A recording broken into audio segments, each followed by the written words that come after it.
બીજેપીમાં આવશો તો બહાર આવશો, આ વાક્યને સાર્થક કરતા સૌથી મોટા સમાચાર ગુજરાતના રાજકારણમાંથી હાલ સામે આવી રહ્યા છે.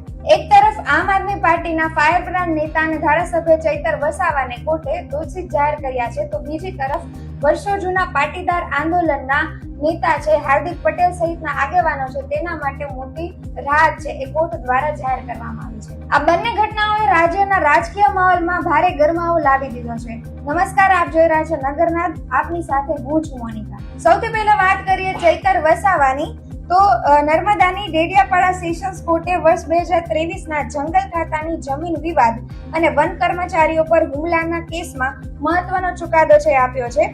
કોર્ટે આપના ધારાસભ્ય ચૈતર વસાવા, તેમના પત્ની સહિત કુલ 8 આરોપીઓને દોષિત જાહેર કર્યા છે, તેમજ 7 વર્ષની કેદ અને 25,000નો દંડ પણ આપવામાં આવ્યો છે. આ ચુકાદા બાદ જનતામાં પણ તીખી પ્રતિક્રિયાઓ છે જોવા મળી છે. ઇન્સ્ટાગ્રામ અને સોશિયલ મીડિયા હેન્ડલ્સ પર લોકો દ્વારા ભાજપ સરકાર પર આકરા પ્રહારો છે કરવામાં આવી રહ્યા છે. નેટિઝન્સનું એવું કહેવું છે કે જો ચૈતર વસાવા છે તે ભાજપમાં જોડાઈ જશે તો થોડા જ દિવસોમાં તેઓ જેલની બહાર છે આવી શકે તેમ છે, અને એવું ઘણા લોકો દ્વારા એવી પણ પ્રતિક્રિયા આપવામાં આવી રહી છે કે ભાજપ સરકાર દ્વારા વિરોધ પક્ષને નાબૂદ કરવા માટે સિસ્ટમનો આ રીતનો દુરુપયોગ છે થઈ રહ્યો છે. હવે નજર કરીએ સિક્કાની બીજી બાજુ, તો એક તરફ વિપક્ષી નેતા છે તે મુશ્કેલીમાં છે, તો બીજી તરફ પાટીદાર આગેવાનો છે તેમાં ખુશીનો માહોલ છે છવાયેલો છે.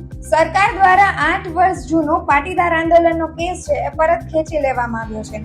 હાર્દિક પટેલ, અલ્પેશ કથિરિયા, ધાર્મિક માલવિયા અને અશોક જીરાવાલા સામેનો જાહેરનામાનો ભંગનો કેસ છે એ પાછો ખેંચાતા પાટીદાર આગેવાનોને બહુ મોટી રાહત મળી છે. એક જ દિવસે બનેલી આ બંને ઘટના છે એને ગુજરાતના રાજકારણમાં ચર્ચાઓ છે તેજ કરી દીધી છે. હવે જનતા સવાલ કરી રહી છે કે શું સત્તાધારી પક્ષમાં ભળી જવાથી તમારા ગુનાઓ છે એ માફ થઈ જાય છે?